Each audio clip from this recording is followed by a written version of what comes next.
हमने जो पढ़ा था वो भी हम आपको दोबारा बताएंगे ताकि आप रिलेट कर पाए पूरे इस लेक्चर से पिछले लेक्चर। हमने oogenesis पढ़ाने से पहले एक दिन आपको ओवरी पढ़ाई कहा था। ओवरी में ज्यादा कुछ नहीं पढ़ना है, बस दो शब्दों को ध्यान दीजिएगा। कहा था जो पेरीफेरी में आपके पास यहाँ पर इपिथेलियम दिखाई दे रही है, इसको हमने नाम दिया था जर्मिनल इपिथेलियम। हालांकि आपकी टेक्स्ट बुक में थिन इपिथेलियम लिखा था, लेकिन हम लोगों ने इसमें दो शब्दों को इजाफा किया था। कहा था इसे जर्मिनल इपिथेलियम कहा जाएगा और इट इज क्यूबॉइडल, और यही आपके पास जर्मिनल इपिथेलियम कहलाएगी। यहीं पे सेल्स पाई जाती हैं और अंदर का हिस्सा जिसे नाम दिया था, एक शब्द और लौटा दीजिए मेरा, स्ट्रोमा। मैंने कहा था इनर हिस्से ऑफ ओवरी को दो जोन में बांटेंगे, कॉर्टेक्स और मेडुला। तो ये पूरा हिस्सा स्ट्रोमा कहलाता है। अब यहाँ पे जो सेल्स हैं हमारे पास, लुक ऑन दिस पॉइंट, ये हमारी इपिथेलियल सेल है। थोड़ी दूर दूर बना रहे हैं हम आपको ताकि पीछे तक के बच्चे को दिखाई दे जाए, ऐसे पूरी सर्किल में हो। तो बोला गया पैदा होने से पहले ये जो हमारी जर्मिनल इपिथेलियम सेल थी वो बार बार डिवाइड करेगी और डिवाइड करके स्ट्रोमा में ये ओगोनिया भर देगी। यही तो कहा था कि a lot of number of oogonia formed before birth by mitosis। तो यही जर्मिनल इपिथेलियल सेल जो थी, it undergo the mitosis और that will form a big list of the oogonia। Colour में oogonia का बदल रहा हूं सर, ऐसे दिखा दो। ये आपने लास्ट लेक्चर में पढ़ा था, इसी का नाम रख दे रहे हैं oogonia। एम्प्लॉयड या डिप्लॉयड?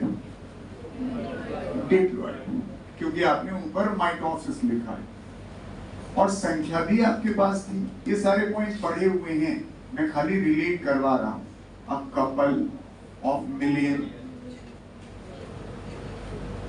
In each ovary.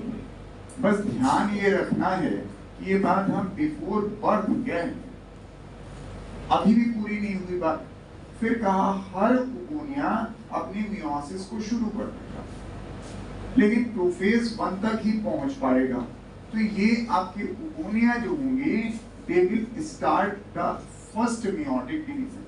तो वो थ्योरी में नहीं लिख रहा हूं, जो लिखना यही चाहिए that each oogonia enters in the first meiotic division but arrested in the prophase 1। तो मैं सीधे आपको ऐसे लिखा दे रहा हूं, सर हर oogonia सर पुनः कन्वर्ट हो जाएगा प्राइमरी oocyte। संख्या वही रहनी चाहिए। ये सारी घटना पैदा होने से पहले हुई थी, that is named as an primary oocyte। And again number should be the 2।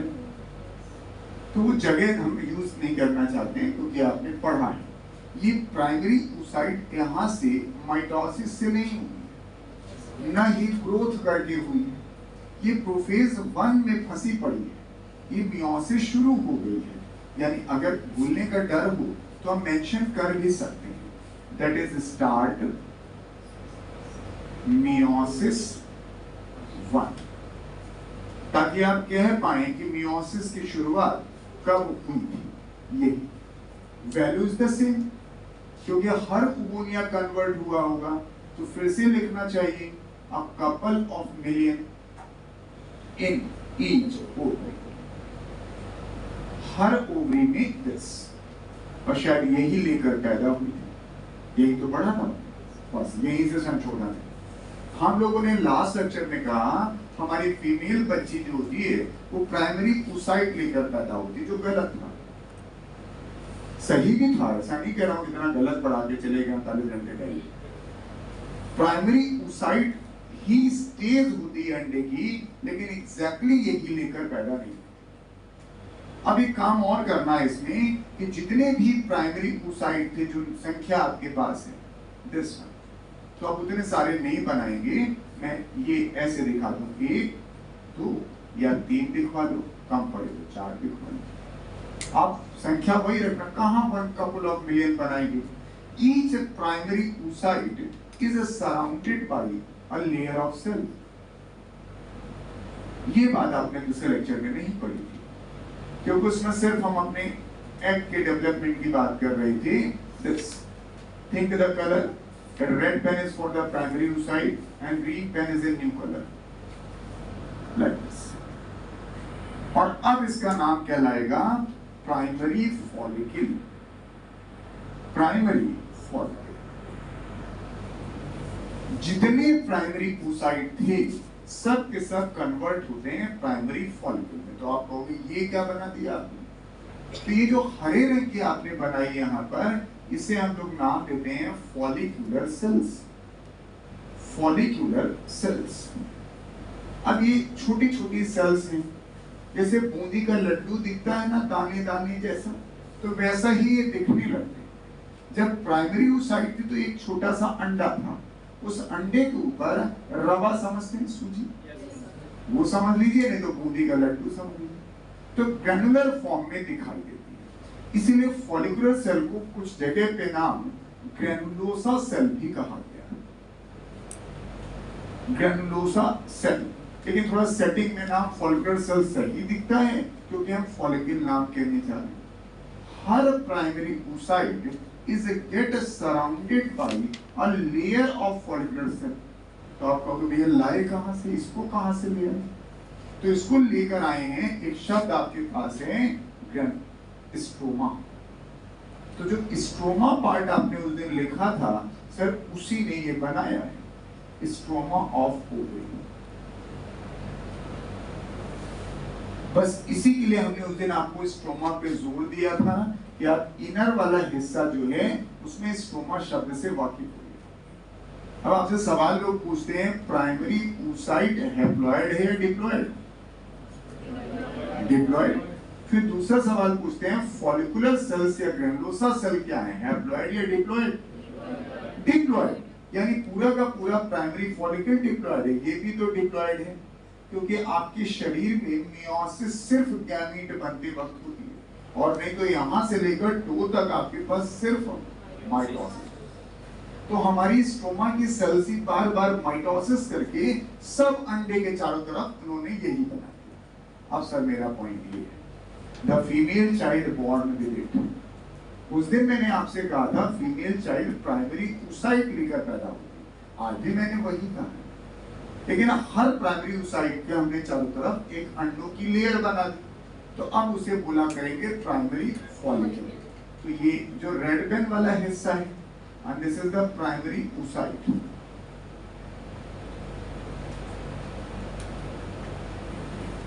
This मेरा टर्म आ गया, the female child, this one, female child born with it, born with it. Value आप बता सकते हैं कितना लेकर पैदा हुई वो? यस. थोड़ी वैल्यू हम बदल दें, बार बार एक ही डेटा लिखते लिखते अच्छा नहीं लगता है, तो मैं लिख दूं 20 लाख पर ओवरी. चलेगा? वही बात है, किताब की भाषा थी तो वो कॉपी कर रहे थे. तो पहला संशोधन यही किया कि लास्ट लेक्चर में आपने कहा था कि फीमेल बच्ची का जो जन्म हुआ था वो प्राइमरी oocyte लेकर हुआ था. आज मैंने कह दिया नहीं, प्राइमरी oocyte अवस्था हो सकती है, लेकिन एग्जैक्टली उसकी ओवरी में a couple of million primary follicle. Clear? फिर अगली लाइन क्या पढ़ी थी कि all the primary oocyte remain dormant. तो प्राइमरी oocyte है कहां? तो प्राइमरी फॉलिकल है. तो all this primary follicle remains dormant. ये सब के सब डॉर्मेंट बने. तो ये लिख दो, रिमेन्स डॉर्मेंट. कब तक? Till puberty. जब तक बच्ची हमारी प्यूबर्टी स्टेज में ना आ जाए, 10, 12, 13 साल की ना हो जाए, तब तक ये सारे के सारे प्राइमरी फॉलिकल डॉर्मेंट है. तो वहां भी यही फोटो बननी चाहिए. अभी भी प्राइमरी फॉलिकल ही तो कहलाएगा. अब ज्यादा नहीं बनाएंगे, हम 2 ही बना रहे. क्योंकि हमें जगह और चीजों के लिए चाहिए, तो हम आपकी जो पढ़ी हुई चीज है उसके लिए आपका जगह इस्तेमाल नहीं करेंगे। वही प्राइमरी फॉलिकल है यहाँ पर, तो नाम तो हम अभी वही दे रहे हैं, this is the primary follicle.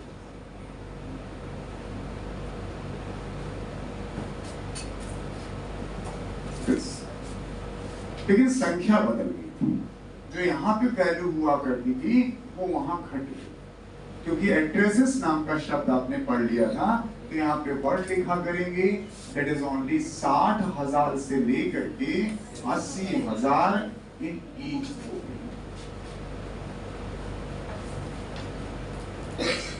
वहां पे हम कहते थे प्राइमरी oocyte डीजनरेट कर जाते हैं, और यहाँ पर हम कहेंगे प्राइमरी फॉलिकल डीजनरेट कर।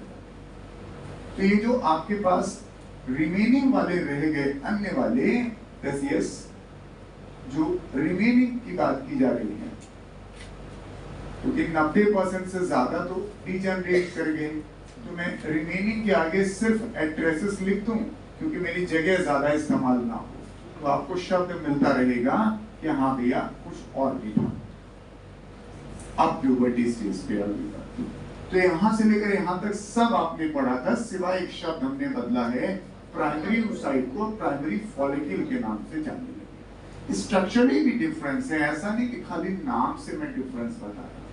हर primary oocyte get surrounded by a layer of granulosa cell कह दीजिए, या फिर कह दीजिए फॉलिकुलर सेल, जिसे स्ट्रोमा ऑफ द ओवरी ने बनाया। अब यहां तक कोई दिक्कत तो प्लीज। अब प्यूबर्टी स्टेज आ गई तो आगे डेवलपमेंट करें। तो प्यूबर्टी स्टेज में क्या होगा, फीमेल में गोनाडोट्रोपिन बढ़ेगा, अरे हाइपोथैलेमस से हार्मोन आएगा, गोनाडोट्रोपिन रिलीजिंग हार्मोन, फिर गोनाडोट्रोपिन बढ़ेगा। तो जब बढ़ेगा तो that will stimulate only few number of primary follicle. तो देख लीजिए सर, ये प्राइमरी फॉलिकल अब ग्रो करना शुरू करेंगे, लेकिन सब के सब नहीं ग्रो करेंगे, ओनली फ्यू। लेकिन ये क्यों करेंगे? That is under influence of that is FSH। बहुत ज्यादा बढ़ जाता है, इसका नाम पढ़ो क्या लिखा है, तो नाम फॉलिकल ही तो है, ये फॉलिकल को स्टिमुलेट करता है। लेकिन दूसरी गलती एक और है, अकेले FSH के बस का है नहीं सर, थोड़ा सा LH भी चाहिए होगा। इस टॉपिक के बाद एक मेंस्ट्रुअल साइकिल नाम का टॉपिक है, उसमें ग्राफ एक बनाया गया है, हार्मोन को रिप्रेजेंट किया गया है ग्राफ में। एक ग्राफ बनाया गया FSH और LH को लेकर, और एक ग्राफ बनाया गया ईस्ट्रोजन और प्रोजेस्टेरोन को लेकर। टॉपिक वहां दिया है, लेकिन समझ यहीं से आए। तो प्यूबर्टी स्टेज में ये अगर एक प्रेफर करना हो तो आप समझ गए होंगे, और नहीं तो दोनों हार्मोन की आवश्यकता है। ये दोनों हार्मोन मिल करके सर ये इट इंड्यूसेस, ये क्या करेंगे, इंड्यूसेस फ्यू, कुछ को इंड्यूस करेंगे। कब?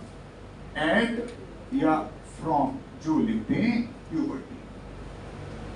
अब उसके आगे लगातार ये चलेगी ना प्रक्रिया, इसलिए मैं सिर्फ एट नहीं लिख रहा हूं कि पता चला लड़की 12 साल को FSH बड़ा, सब के सब प्राइमरी फॉलिकल ग्रो कर जाए। नो, अब 12 साल से लेकर अब 13, 14, 15, 16, 17 आगे तक हमेशा सर, जब आपकी प्यूबर्टी आएगी तो आप में FSH, बेसिकली FSH हार्मोन आएगा that induces a few in the sense, और इसे कहेगा आप कन्वर्ट हो सेकेंडरी फॉलिकल। अब ये फ्यू की डेफिनेशन फिक्स नहीं है, ये फ्यू 40 भी हो सकते हैं, 140 भी हो सकते हैं, और 400 भी। वो किसी, अब डिपेंड करता है कितना हार्मोन आया, थोड़ा आया तो 40, ज्यादा आया तो 140, और बहुत ज्यादा आया तो 400, इवन कभी कभी 1000। ये संख्या फिक्स नहीं है जी। तो ये कुछ को स्टिमुलेट करेगा और बनेगा प्राइमरी फॉलिकल से सेकेंडरी। ये तो बड़ा आसान है, तो प्राइमरी से सेकेंडरी बनाएंगे, सेकेंडरी से टर्शियरी बनाएंगे, टर्शियरी से ग्रेफिन। लेकिन क्या परिवर्तन होगा ये आपको सीखना है कि जब हम प्राइमरी फॉलिकल से सेकेंडरी फॉलिकल में जाएंगे तो 2 चेंजेस होंगे। पहला, ये आपके पास जो प्राइमरी oocyte था ये वैसे ही रहेगा, क्योंकि हार्मोन बढ़ते ही थोड़ी ना मियोसिस पूरी हो जाएगी, भाई हार्मोन बढ़ा तो पहले अपना प्रोफेज 1 पूरा करेगा, फिर मेटाफेज 1 पूरा करेगा, फिर एनाफेज 1, फिर तब जाके पूरी होगी ना मियोसिस। तो अभी ये प्राइमरी oocyte ही कहलाएगा। पहला काम ये होता है कि जो फॉलिकुलर सेल्स इसके अंदर पाई जाती थी वो थोड़ी डिवाइड करने लगती है। तो डिवाइड करने से क्या होता है, जो एक लेयर हुआ करता था अब 2 या 3 लेयर के फॉर्म में दिखने लगेगा। देखिए मैंने 3 लेयर कर दी, तो ये पहला डिफरेंस आपको दिखाई दिया, रेड वाला हिस्सा वही है। दूसरा डिफरेंस हुआ, एक नई लेयर का फॉर्मेशन हो गया जो प्राइमरी फॉलिकल में नहीं था। जैसे मैं उसे दिखाऊं तो मेरे पास कलर ज्यादा है नहीं, तो मैं ब्लू पेन से शो कर रहा हूं। एक नई लेयर का फॉर्मेशन इनके चारों तरफ हो गया, और ये कवरिंग है, तो इसे नाम दीजिएगा थीका। ये 2 लेयर नहीं है सर, ये एक ही लेयर है। अब फोटो देखिए तो आपको प्राइमरी फॉलिकल से डिफरेंस दिखाई देगा। This is the secondary follicle. लेकिन सेकेंडरी फॉलिकल का फॉर्मेशन प्यूबर्टी के बाद ही होगा। और ये भी कहा मैंने कि हर प्राइमरी फॉलिकल सेकेंडरी में कन्वर्ट हुआ, इंड्यूसेस फ्यू। जबकि जब हम यहां कह रहे थे तो जितने ओगोनिया थे वो सब के सब प्राइमरी oocyte में कन्वर्ट हुए थे। अब नाम लिख दीजिए भाई, ये तो पुराना वाला नाम है दिस वन, तो इसे तो मैं वही लिख जा रहा हूं प्राइमरी oocyte। ये सबसे बाहर की तरफ एक नया नाम आया है जिसे हम कहते हैं थीका। और ये जो ग्रीन पेन की लेयर दिखाई दे रही है ये कई लेयर की हो गई, तो उसका नाम अब लिखने लगते हैं लोग मेम्ब्रेना ग्रैनुलोसा। वही तो ग्रैनुलोसा कहा था पहले। अब वो ऐसा लगता है कि कई सारी लेयर हो गई, तो मेम्ब्रेन्स के फॉर्म, लेकिन ये मेम्ब्रेन की नहीं होती, it is cellular. मेम्ब्रेना granulosa is a cellular, नाम से ऐसा लगता है शायद कोई मेम्ब्रेन हो। नो, यही वाला देखिए नाम रखा तो था ग्रैनुलोसा सेल, और अब हम उसी को नाम दे रहे हैं मेम्ब्रेना ग्रैनुलोसा। आप डर लग रहा हो तो फॉलिकुलर सेल ही लिखिएगा इसके ब्रैकेट में, ये फॉलिकुलर सेल्स ही हैं।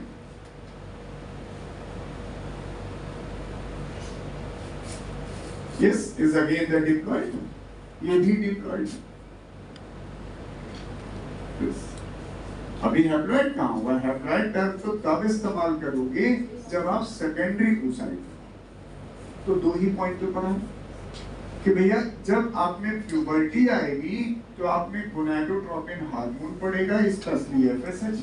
वो कुछ प्राइमरी फॉलिकल को 10, 20, 50, 100, 200, 500 को स्टिमुलेट करेगा और कोशिश करेगा वो सेकेंडरी फॉलिकल में कन्वर्ट हो जाए। 2 चीजों का परिवर्तन होगा।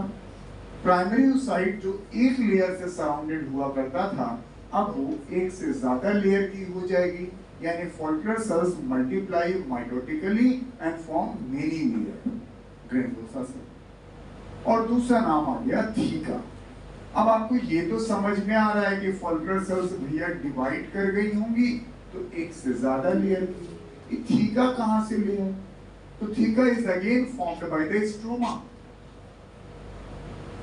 यही 2 जगह हैं जहां हम स्ट्रोमा शब्द का इस्तेमाल करते हैं, और इसीलिए कुछ दिन बड़ा जोर दिया था कि मैं कॉर्टेक्स और मेडुला शब्द नहीं बोलूंगा, मैं स्ट्रोमा ही बोलूंगा।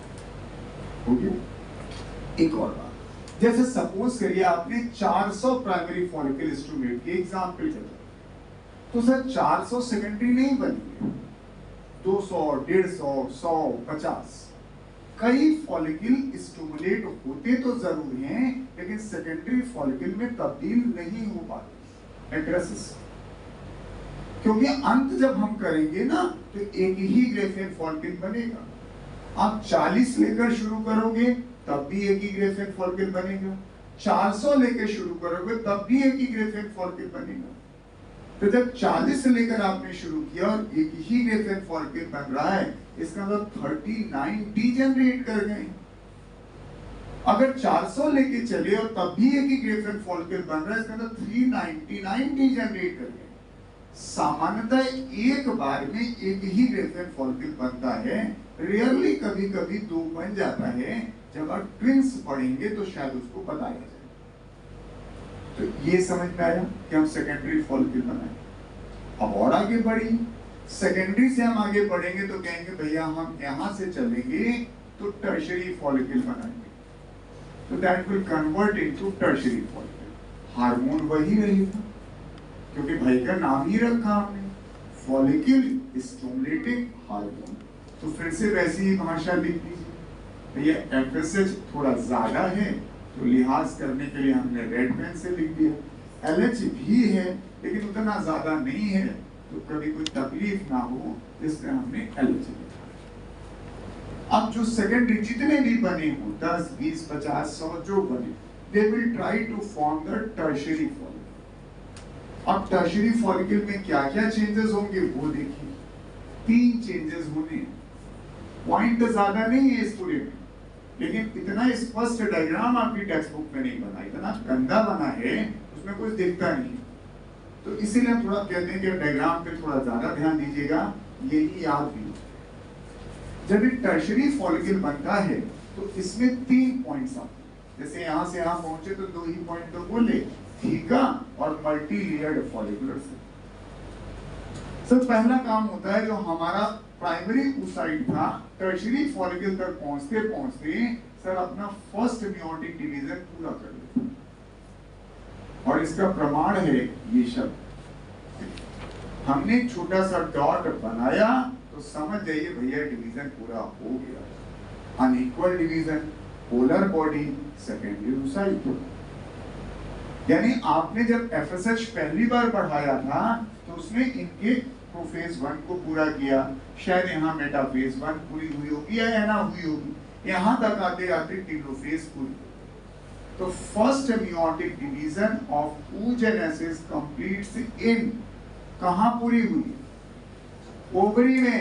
और ओवरी में रहे हुए, ओवरी के अंदर किस स्टेज में पूरी हुई? At the stage of tertiary follicle. बेहद इंपॉर्टेंट सवाल है ये। टर्शियरी फॉलिकल बन रहा। दूसरा देखिए, जब ये अंदर डिवाइड होने लगता है ये हमारी प्राइमरी oocyte, तो फॉलिकुलर सेल घबरा जाती है, अभी तो फट रहा है, डिवाइड तो बहुत दूर भागती। जैसे हम एक खड़े और अचानक कोई पटाखा फूटे तो हम दूर भागेंगे, तो जितनी इनकी फॉलिकुलर सेल्स थी ये सब इसको छोड़ के दूर भागने लगती। देखिए ऐसे। अब कौन बैठ के सजाए? चलो, फॉलिकुलर सेल इस अंडे को छोड़ करके जो एकदम चिपकी हुई खड़ी थी पिछले डायग्राम में देखिए, ये दूर भाग गई। उनका भैया इससे सट के रहने में कोई फायदा नहीं, तो फट रहा। यानी एक दूसरा पॉइंट आया, एक कैविटी बन गई। अभी तक तो कोई कैविटी नहीं थी। फॉलिकुलर सेल और अंडे के बीच में कोई स्पेस नहीं था। नाउ न्यू स्पेस इज, ये दूसरा पॉइंट। इसको आगे चल के बताएंगे, एंट्रम कहलाता है। फिर अब थीका को भी पता चला कि भैया अंदर लोग फट रहे हैं, सोचा हम भी क्यों ना फट जाए, तो ये भी फट गए। और फट के इन्होंने कहा हम 2 लेयर की बनाई ले। ये जो थीका यहाँ पर अभी अब तक आप 1 लेयर की दिखाए थे, now it become the 2 layer.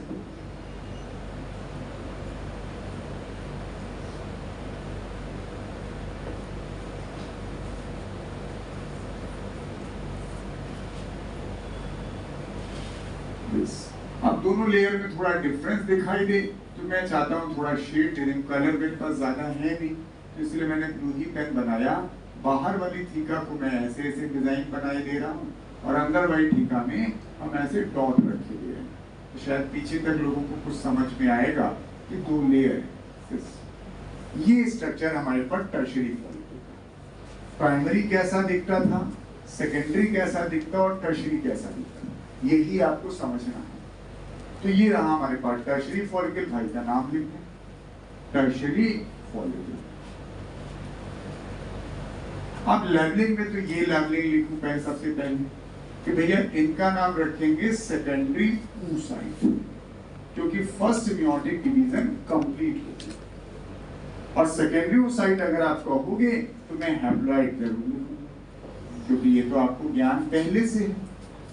फिर अब 2 बार लाइन खींचे तो गंदा लगेगा, मैं आगे लिख दे रहा हूं फिर पोलर बॉडी, तो समझ में आ जाना चाहिए, डॉट लगाए तो वो, तो पोलर बॉडी क्या होगी, हैप्लॉइड या डिप्लॉइड, ये भी हैप्लॉइड होगी भाई। ये मियोसिस इसीलिए हुआ ही है कि क्रोमोसोम नंबर आधा कर दिया जाए, तो ये पहला पॉइंट। दूसरा शब्द यहां लिखा हुआ है दिस, ये जो कैविटी पाई जा रही है बीच में, देखिएगा लाल और हरे के बीच में, the term is known as antrum. Antrum का मतलब ही होता है कैविटी, पूरा नाम है एंट्रम फॉलिक्यूलस, बट एनसीईआरटी में सिर्फ एंट्रम लिखा हुआ है। तो अगर बुरा लग रहा हो कि यार इतना कठिन कठिन नाम क्यों बना रहे हो, तो हम हिंदी में लिख दे रहे हैं फॉलिक्यूलर कैविटी, भाई फॉलिक्यूल के अंदर कैविटी विद फ्लूइड, इसमें पानी भी भरा होता है, तो पानी किसी ने बाहर से लाके नहीं डाल दिया, यही फॉलिकुलर सेल्स पानी इसके अंदर भर देती है ताकि ये अंडा तैरता रहे उसी के अंदर। तो इसका मतलब अगर ये अंडा हम बीच के बजाय किनारे बना देते तो भी मेरा गलत नहीं होता रहेगा, क्योंकि पानी भरा है और पानी में अंडा तैर रहा तो बीच में गारंटी थोड़ी ना, तो हमने सिमेट्री और सुंदरता के लिए बीच में बनाया है। तीसरा हिस्सा देखिए भाई, ये तो हमारी फॉलिकुलर सेल है ही है ना, मेम्ब्रेना ग्रैनुलोसा लिख लो या फॉलिकुलर सेल लिख लो, क्या फर्क पड़ता है, मेम्ब्रेना ग्रैनुलोसा। यहां पर आपके पास 2 लेयर थी, एक हो गई थीका एक्सटर्ना, बाहर से दिखाई दे रही है, थीका वैसे भी कभी आप इस्तेमाल किए होंगे कवरिंग के लिए, थीका एक्सटर्ना, और अंदर वाली जो लेयर है दिस वन, इससे नाम दे रहे हैं थीका इंटरना।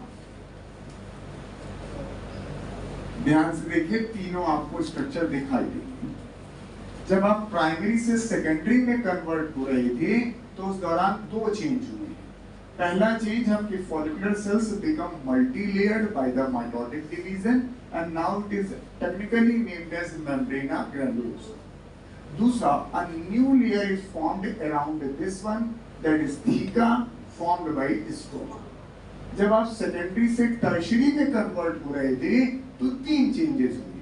पहली बात, फर्स्ट मेयोटिक डिवीजन कंप्लीट हो गया, जिससे आपके पास एक हैप्लॉइड सेकेंडरी oocyte और एक पोलर बॉडी बन गई।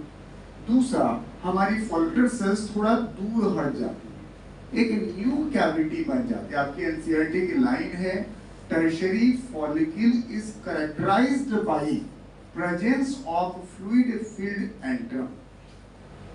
फ्लूइड फील्ड, और जब भी आप फ्लूइड फील्ड एंट्रम बनाएंगे तो सर ये अंडे के साथ एक छोटा सा डॉट जरूर लगाएंगे, क्योंकि इसका मतलब यही हुआ कि टर्शियरी फॉलिकल में ही मियोसिस पूरी हुई पहली वाली, और कैविटी भी बन गई। फिर थीका ने भी एक से ज्यादा लेयर बना ली, थीका एक्सटर्ना और थीका इंटरना। सर संख्या घट रही है, आपने मान लीजिए 40 प्राइमरी फॉलिकल को एस्टिमेट किया था, हो सकता है ये 15 बनी हो और ये हो सकता है 5 बनी, क्योंकि डीजनरेट तो करती जाएगी ना, तभी तो अचानक एक बनेगी, ग्रेफेन फॉलिकल एक बनेगी। अब एक बहुत स्वाभाविक गलती होती है, ऊपर का फर्क बड़ी आसानी से गलत है। लड़का सोचता है primary oocyte present in primary follicle, setting देखिएगा, उसके दिमाग में रहता है primary oocyte present in primary follicle, तो secondary oocyte present in secondary follicle, setting एकदम ठीक है, क्योंकि गलत है, secondary oocyte present in tertiary. और कई बार एग्जामिनर आपके सवालों को कुछ ऐसा फ्रेम करता है कि जो कमजोर बच्चा है उसी दिशा में सोचता है, ऐसे ही लिख के, during the follicular growth in the ovary primary oocyte appear in the primary follicle, then secondary oocyte appear in which follicular stage।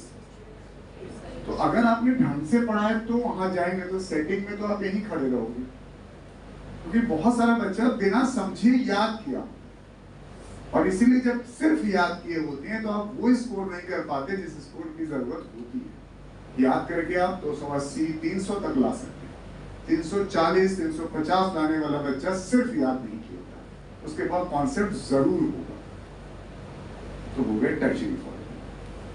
तो कई अब ये टर्शियरी फॉलिकल आगे बढ़ेगा। लेकिन एक और चीज देखिए सर, प्राइमरी फॉलिकल की फोटो देखिए, ये नन्हा सा, और टर्शियरी फॉलिकल के देखिए ये बड़ा सा फुटबॉल बन गया, टेनिस वाली बॉल से वहां तक पहुंच गई। तो सर ये बड़ा होता जा रहा है, तो इसमें दो चीजें और आ रही, जो हमारी ग्रेनुलोसा सेल्स थी संख्या बढ़ती जा रही ना, that will secret a hormone, ये हार्मोन का सिक्रीशन करते हैं ग्रेनुलोसा सेल, उसका नाम है ईस्ट्रोजन। आपने कभी पढ़ा होगा कि ईस्ट्रोजन हार्मोन हमारी फीमेल ओवरी से निकलता है, लेकिन कई लोग ध्यान देते ही नहीं कि ओवरी में कहां से निकलता, कहीं हो गया काम, पढ़ो ईस्ट्रोजन का फंक्शन।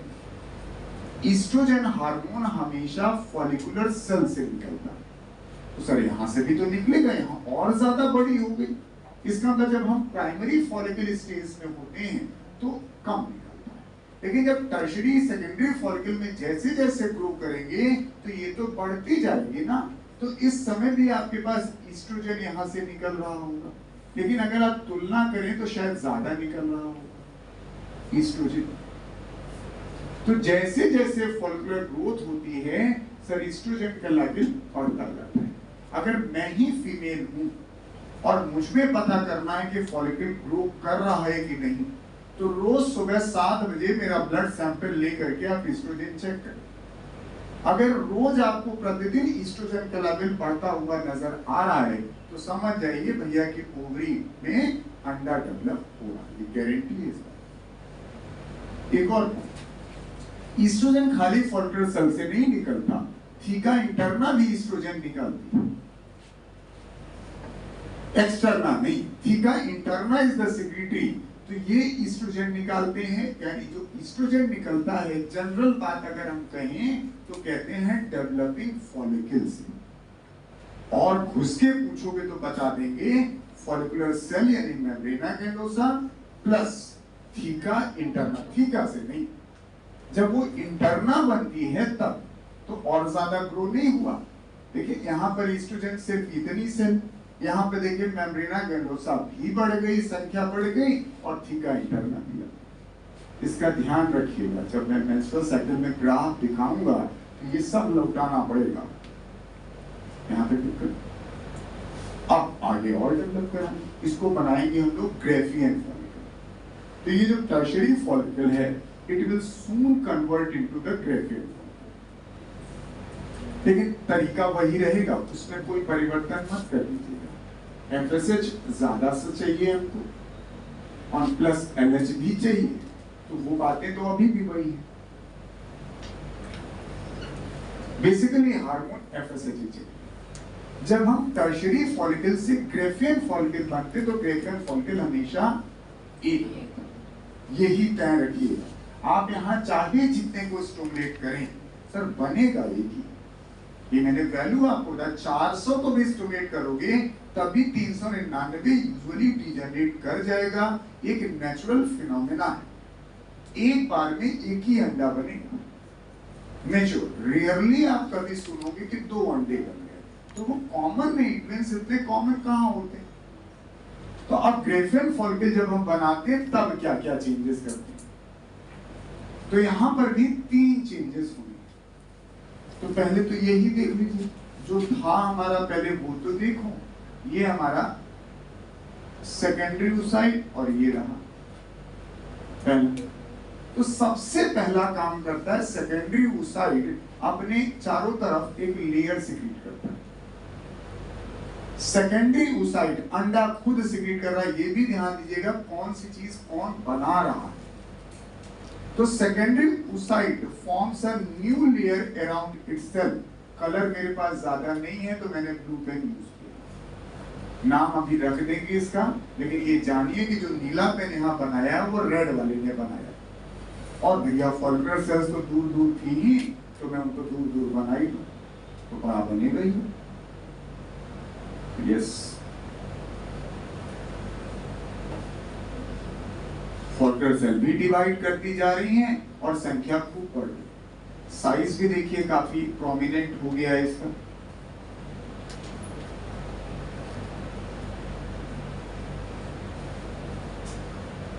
सिर्फ ग्रोथ को हम कभी कंसीडर ही नहीं कर रहे हैं, जो चेंजेस आ रहे हैं उसकी बात कर रहे हैं। फिर हमने थीका भी आपको बनाई थी ऊपर, तो वो भी दिखा दें।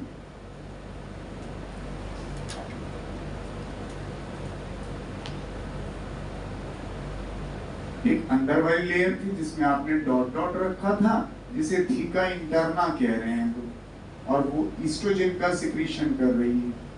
बस ऐसे दूर दूर रख दें, बस खाली आपको समझ में आए कि भैया दो लेयर है। एक बाहर की तरफ लेयर और आपको दिखाई थी,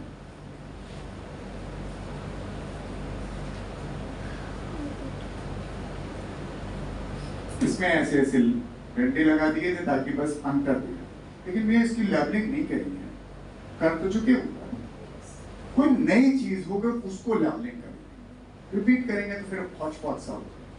तो अभी आपके पास एक ही नई चीज आई है, दैट इज ये वाली लेयर। तो नाम भाई का लिख दो। ये जो लेयर दिखाई दे रही है, its name is the zona pellucida. Zona pellucida बहुत इंपॉर्टेंट लेयर है सर। ये दो तरह से पूछी जाती है। पहला सवाल कि सर जोना पेलुसिडा बनाया किसने? सेकेंडरी ऊसाइट ने बनाया।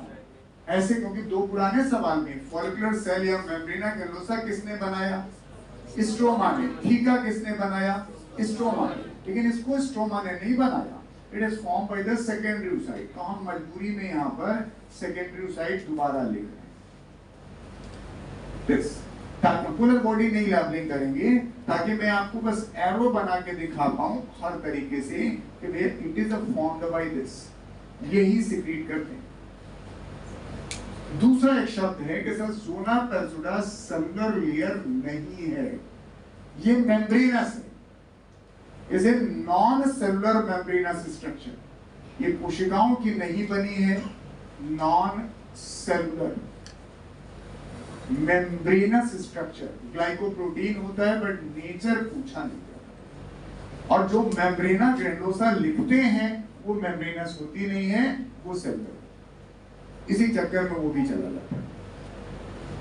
जोना पेलुसिडा सेकेंडरी ऊसाइट सिक्रीट करता है। जोना पेलुसिडा तब बनेगा जब आप ग्रेफियन फॉलिकल बना रहे हो, ये मैच्योर ग्रेफियन फॉलिकल जो सिर्फ एक ही होगा।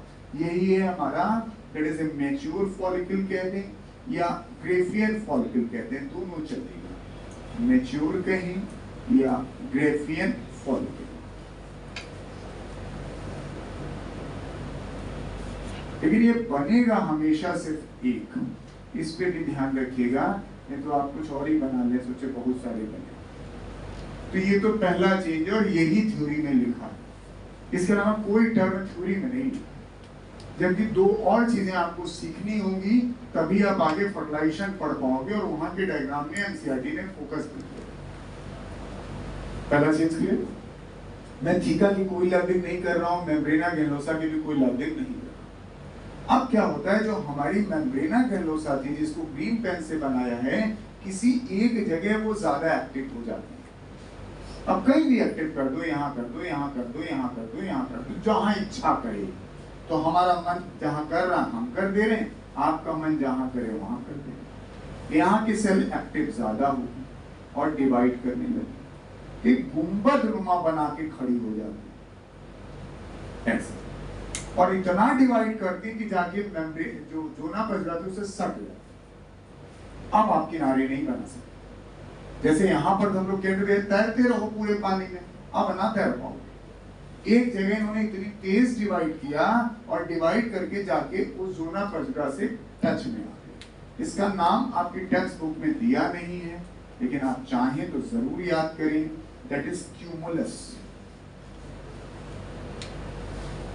क्यूमुलस का मतलब होता है ढेर, पूरा नाम है क्यूमुलस उफोरिकस, लेकिन सिर्फ क्यूमुलस। और अगर पूछा जाएगा तो सच में कठिन सवाल होगा। It is formed by follicular cell ही तो है, जो फॉलिकुलर सेल्स थे उन्हें ना तो क्यूमुलस बनाया, लेकिन ये इंपॉर्टेंट नहीं। अभी भी इनका दिल नहीं माना, जब ये जोना पेलुसिडा को टच कर लेते हैं तब भी डिवाइड करते रहते हैं और डिवाइड करके जोना पेलुसिडा के चारों तरफ एक लेयर बना खड़ा कर देते हैं। और ये बहुत इंपॉर्टेंट है जितना आप समझ सकते हो। This is the corona radiata. Corona radiator,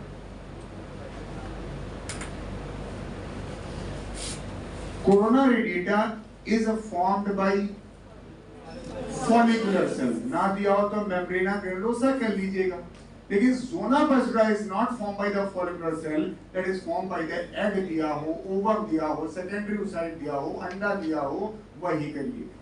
तो this one is corona radiator is form by what? Follicular cell. तो ये आपके पास सेलुलर लेयर है, दैट इज फॉलिकुलर सेल्स है, फॉलिकुलर सेल्स। बस यही 3 पॉइंट पढ़ते हैं। आपकी थ्योरी में यहां पर ना कोरोना रेडिएटर का जिक्र किया गया, ना क्यूमुलस का, लेकिन जब कुछ अभी दिखाएंगे डायग्राम में आपको, वहां लिखा होगा सेल्स ऑफ कोरोना रेडिएटर, आगे लिखा होगा। तब वहां कोरोना रेडिएटर कहां से आ जाएगी? और कोरोना रेडिएटर बनवाने के लिए मुझे क्यूमुलस पढ़ाना पड़ा। अगर मैं क्यूमुलस नहीं पढ़ाता तो ये कैसे पढ़ाता कि कोरोना रेडिएटर बन गए बीच में? यहां से बना बना के ऐसे से फेंका थोड़ी ना होता, उन्होंने जब चिपक गया। तो उन्होंने एक जगह एक्टिव हुई हैं और जा करके ज़ोना बसुड़ा के टच में आ गए। And this is the natural difference. Changes देखिए, खाली 8 पॉइंट पढ़ाए मैंने डिटेल में। पहला पॉइंट ये पढ़ाया था कि जब प्राइमरी फॉलिकल से सेकेंडरी बन रहे हैं तो 2 चेंज हो रहा है। फॉलिकुलर सेल्स अब मल्टी लेयर्ड हो गई हैं और एक नई लेयर थीका का फॉर्मेशन हुआ। जब मल्टी लेयर्ड हो गई तो उसे नाम दिया आपने मेम्ब्रेना ग्रैनुलोसा, और जो थीका बनी है वो स्ट्रोमा। 2 पॉइंट। फिर यहां से जब सेकेंडरी से टर्शियरी बने हैं तब 3 पॉइंट है। पहला, फर्स्ट मेयोटिक डिवीजन कंप्लीट हो गया है, जिससे एक हैप्लॉइड सेकेंडरी oocyte और एक पोलर बॉडी बनी। और दूसरा नाम आया कि फॉलिकुलर सेल्स थोड़ा दूर हट जाती हैं, एक फ्लूइड फिल्ड कैविटी का निर्माण करती हैं, दैट इज एंड्रम। और तीसरा पॉइंट था theca is bifurcated, externa and interna. तो जो ईस्ट्रोजन का सिक्रीशन है वो फॉलिकुलर सेल सिक्रीट करती हैं एंड थीका इंटरना। 5 पॉइंट हो गए, 3 इसमें 2 इसमें। यहां से जब यहां पहुंचे तब भी आपके पास 3 पॉइंट। पहला, a non cellular zona pellucida is formed by the secondary oocyte, is secreted लिखना चाहिए। तो सिक्रीटेड बोलेंगे तो अपने आप नॉन सेलुलर वर्ड आ जाएगा। दूसरा, हमारी जो मेम्ब्रेना ग्रैनुलोसा की फॉलिकुलर सेल्स थी, एक जगह हाइपर एक्टिव होती हैं और एक गुंबद नुमा बना के खड़ा कर देती हैं फॉलिकुलर सेल का, उसे कहते हैं क्यूमुलस। फिर वही फॉलिकुलर सेल्स और डिवाइड करती हैं और ज़ोना बसुड़ा के चारों तरफ एक लेयर बना के खड़ा कर देती हैं, कोरोना रेडिएटर। क्लियर? कोई तकलीफ हो तो प्लीज बताएं। अच्छा, एक और चीज देखिए, जैसे यहां से जब यहां बढ़े, फिर यहां से यहां आए, फिर नीचे आए, तो सर ईस्ट्रोजन का लेवल तो बढ़ने लगा हो। तो यहां तो ईस्ट्रोजन लेवल पीक पर है। जैसे फिर से मेरा एग्जांपल लीजिए, सर आप रोज हमारा हार्मोन चेक करिए, तो रोज अगर हार्मोन हमको बढ़ता हुआ नजर आ रहा है ईस्ट्रोजन का, तो इसका मतलब हमारे में फॉलिकल की ग्रोथ हो रही है। लेकिन आज जितना ईस्ट्रोजन का लेवल है, कल और परसों भी उतना ही रहे, इसका मतलब अब मैच्योर बन गया। अब नहीं बढ़ रहा है, इसका मतलब पीक लेवल ऑफ ईस्ट्रोजन आ गया। भाई अब कहां ग्रोथ कर लोगे ना, तो मैक्सिमम ग्रोथ है। तो ईस्ट्रोजन का लेवल फीमेल में पीक पे तब होता है जब उसके शरीर में ग्रेफियन फॉलिकल बन जाता है। इसलिए फीमेल के शरीर का विकास प्यूबर्टी के बाद शुरू होता है। जो भी आपने पढ़ा हो कि ब्रेस्ट का डेवलपमेंट हो जाता है, वॉइस बदल जाती है, लेस एपरेंट एडम सेप्टिल, या जितने भी सेकेंडरी सेक्सुअल कैरेक्टर पढ़े होंगे वो तभी तो शुरू होंगे। Because this estrogen is a very responsible for the appearance of secondary sexual character in female. ठीक है? अब सर ईस्ट्रोजन हमारा पीक पे आ गया, पीक पे आते ही अब उसको सोचा अब क्या करें, अब तो हम बढ़ ही नहीं रहे, अभी तक तो बढ़िया था FSH, LH, खासकर FSH इसको ग्रो कराता था और ग्रो कराता हुआ ले आया। अब इस समय ईस्ट्रोजन पीक पर, और जैसे ही ईस्ट्रोजन पीक पे होता है वो मौसी को बुला लाता है। इसकी मौसी कौन? इस स्टूडेंट की अम्मा तो एफएसएच ही है ना, और उसकी बहन एलएच। जब ईस्ट्रोजन पीक पर पहुंचेगा, अब वो मौसी बुलाता, मौसी अब तुम्हारी बारी, अभी तक तो अम्मा की बारी एफएसएच। अब यहां से एलएच बढ़ेगा। इतना जो कुछ आपने पढ़ा ये सब ओवरी के अंदर पढ़ा है, तो हम जरा अंदर कर तो दें। ये सब ओवरी के अंदर है, इतना थोड़ा जगह बना लिया हमने, कुछ और तो ये सारा हिस्सा ओवरी के अंदर पढ़ा है आपने। ये जगह ज्यादा ले ली मैंने आपकी, थोड़ा कम कर। लेकिन अब जो बोलने जा रहे हैं वो सिर्फ तब होगा जब ईस्ट्रोजन पीक पर हो। जब तक ईस्ट्रोजन पीक पे नहीं पहुंचेगा मौसी नहीं आएगी।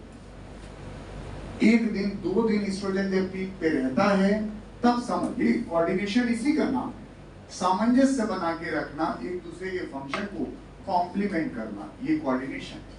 चैप्टर का नाम ही ये केमिकल कंट्रोल एंड कोऑर्डिनेशन।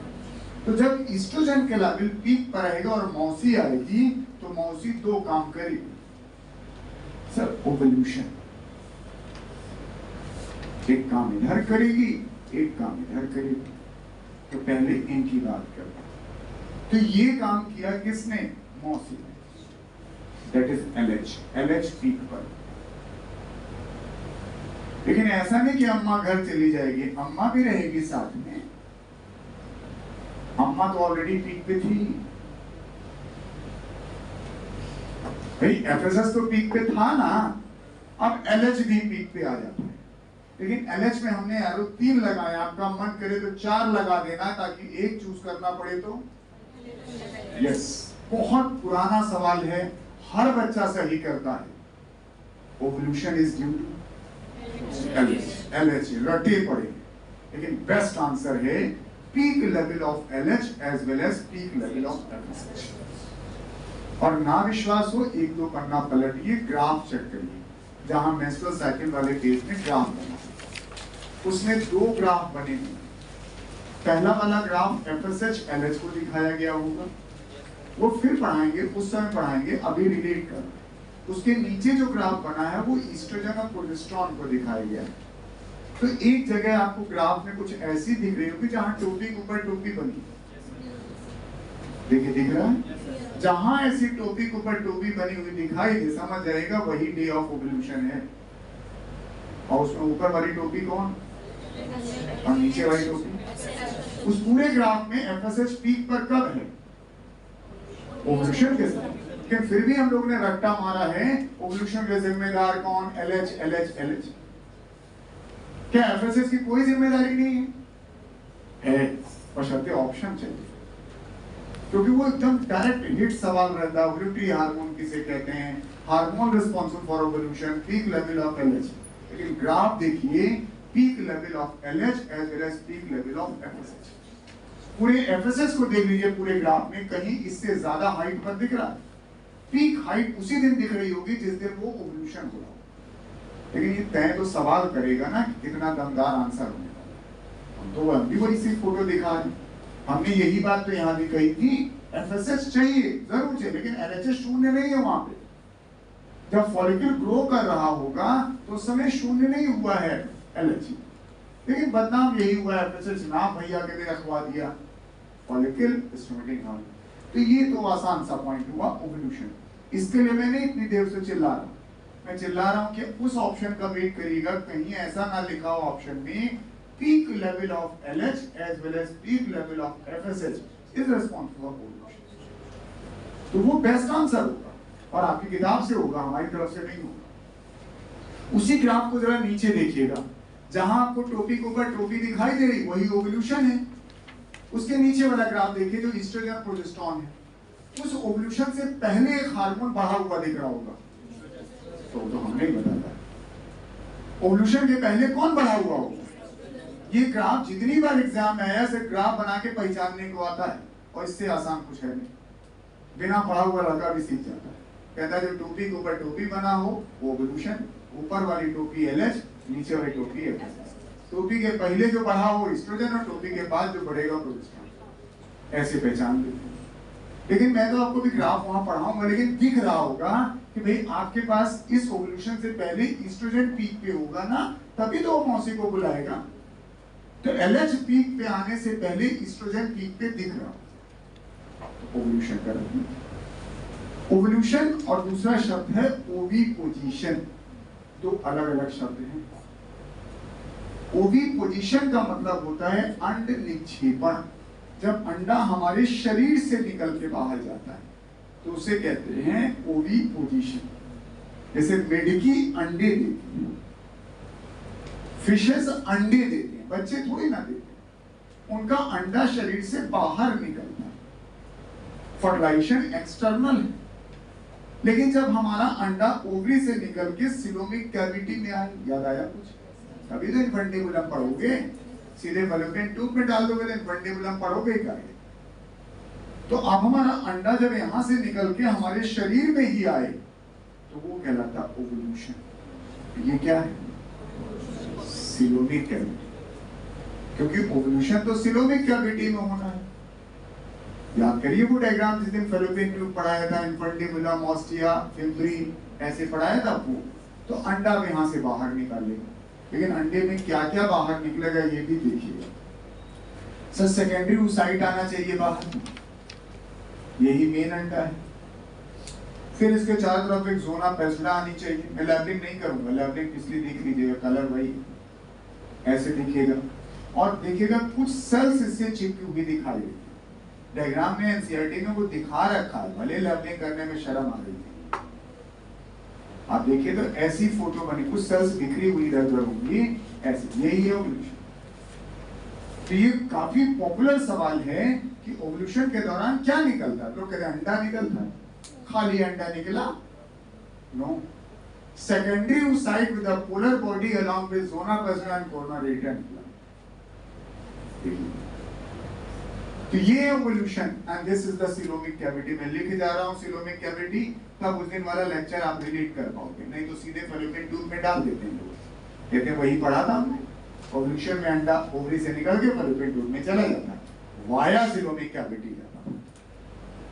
तो अब इसकी लर्निंग करने की जरूरत तो नहीं, लेकिन ये फोटो आपकी किताब से मैच कर दिख रही है। देखिए आपको दिखेगा उसमें अंडा दिखेगा नहीं तो कोरोना रेटा जरूर दिखेगा। अच्छा, और बहुत सारा हिस्सा बचा हुआ रह गया भाई। पूरी थीका बच गई, पूरा फॉलिकुलर सेल बच गया, यानी मेम्ब्रेना ग्रैन्युलोसा। उन सब को एलएच ल्यूटिनाइज करा देती है। यहां पे सिर्फ एलएच है, यहां पे एलएच एफएसएच दोनों चाहते थे, लेकिन इस समय एलएच का जो लेवल पीक पर है, इसका नाम ही रखा गया ल्यूटिनाइजिंग हार्मोन। तो एलएच क्या करेगा? बचे हुए हिस्से को, जितना भी बचा हुआ हिस्सा है, अब आप जोड़ लेना क्या क्या बचा हुआ है।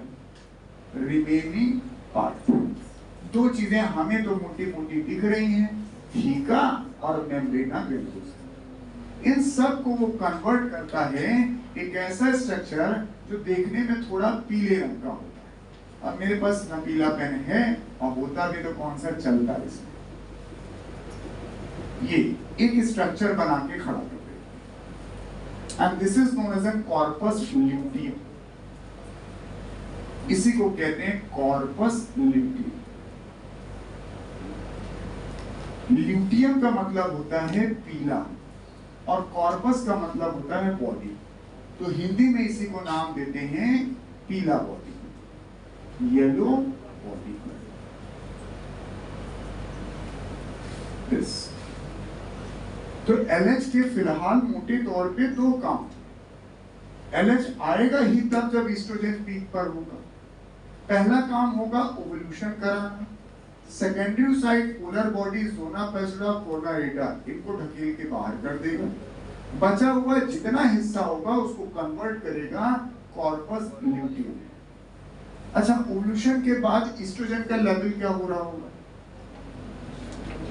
ईस्ट्रोजन जो पीक पर था, जब ओवुलेशन हो गया तो क्या हुआ?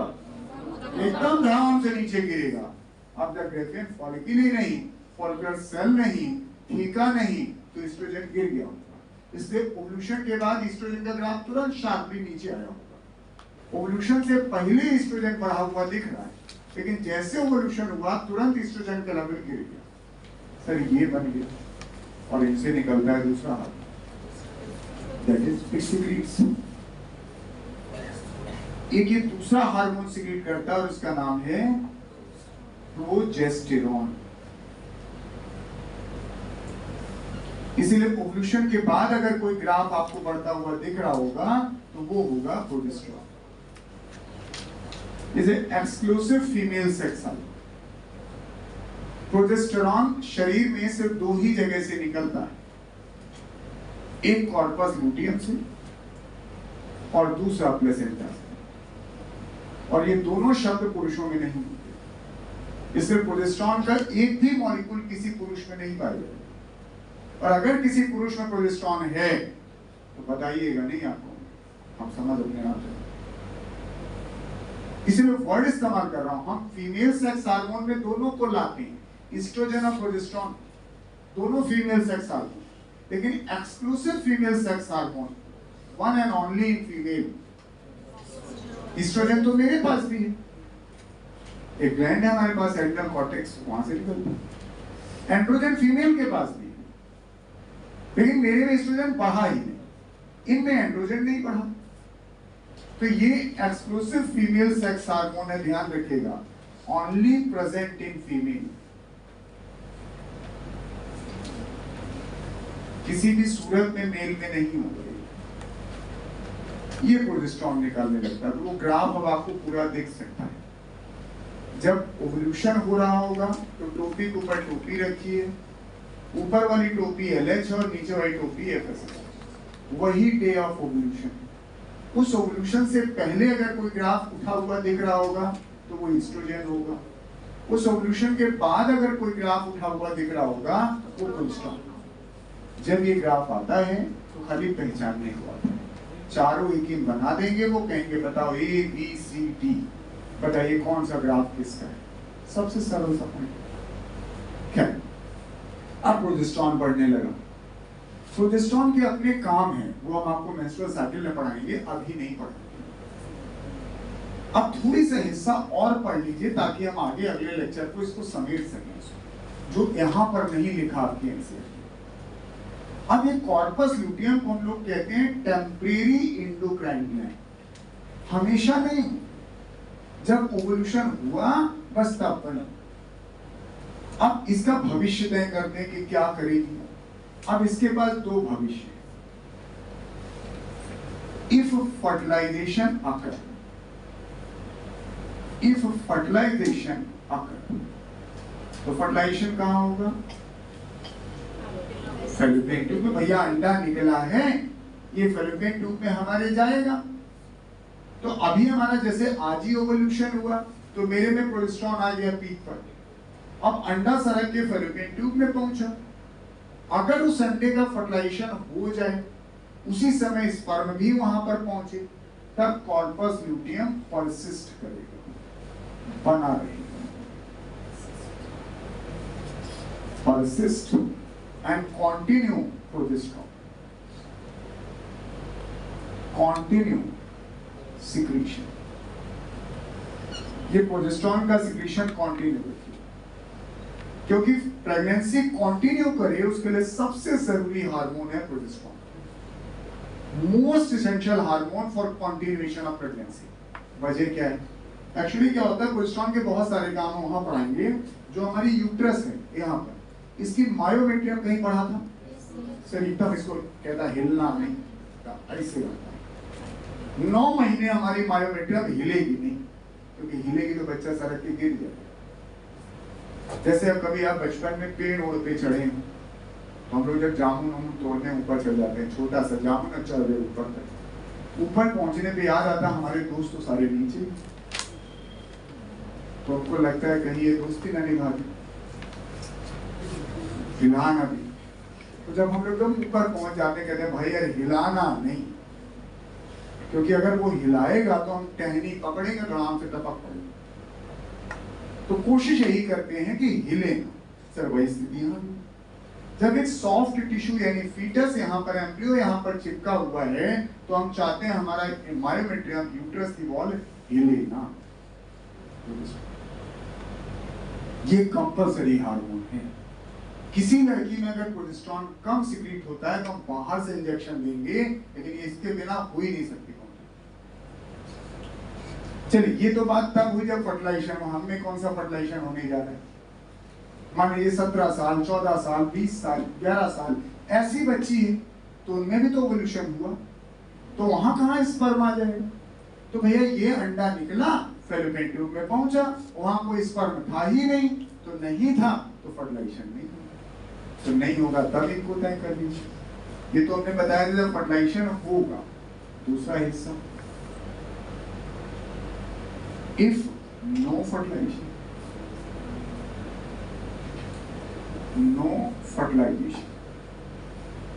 तो सर ये डिजेनरेट कर जाए, तब ये रहेगी नहीं, तभी तो हमने टेम्परेरी बोला। इट डिजेनरेट एंड फॉर्म ए बहुत माइन्यूट सा स्ट्रक्चर, मर्गिल्ला से स्ट्रक्चर बनती, छोटा सा, और उसे नाम देते हैं हम लोग कॉर्पस एल्बिकान्स। कॉर्पस एल्बिकान्स। बाद में ये फैगोसाइटाइज हो जाता है, खत्म हो जाता है। तो ये यहीं तक हमको पढ़ना था, क्योंकि चैप्टर में मुझे दोनों परिस्थिति को सीखना है। फर्टिलाइजेशन नहीं होगा तो ये डिजेनरेट करेगा, प्रोजेस्टेरोन का लेवल घाम से नीचे गिरेगा, तो नीचे गिरेगा तो यूट्रस में कॉन्ट्रैक्शन होगा, तब मेंस्ट्रुअल साइकिल पढ़ाएंगे। फर्टिलाइजेशन हो जाएगा तब एम्ब्रियो डेवलपमेंट पढ़ाएंगे। पढ़ाना तो दोनों है ना। इसी टॉपिक के बाद आप पहले मेंस्ट्रुअल साइकिल पढ़ोगे और मेंस्ट्रुअल साइकिल के बाद फर्टिलाइजेशन पढ़ोगे। तो इसलिए मैंने वो दोनों कंडीशन तय कर कि अब ये वाली बात करें, जो कॉर्पस ल्यूटियम यहाँ पर था, ये होगा कि नहीं होगा ये तो भविष्य तय करेगा। इसीलिए इसको नाम देते हैं हम लोग टेम्परेरी एंडोक्राइन ग्लैंड। एग्जाम में आया था टेम्परेरी एंडोक्राइन ग्लैंड। हमेशा रहती नहीं, नॉर्मल लड़की में तो कुछ ही दिन के लिए बात है, तो 4-6 दिन रहेगी, फर्टिलाइजेशन नहीं होगा तो डिजेनरेट कर जाएगी। और अगर प्रेग्नेंट भी हो जाती तो कितने दिन प्रेग्नेंट रहेगी? 9 महीने। उसके बाद तो डिजेनरेट होगा ना। क्लियर होगी?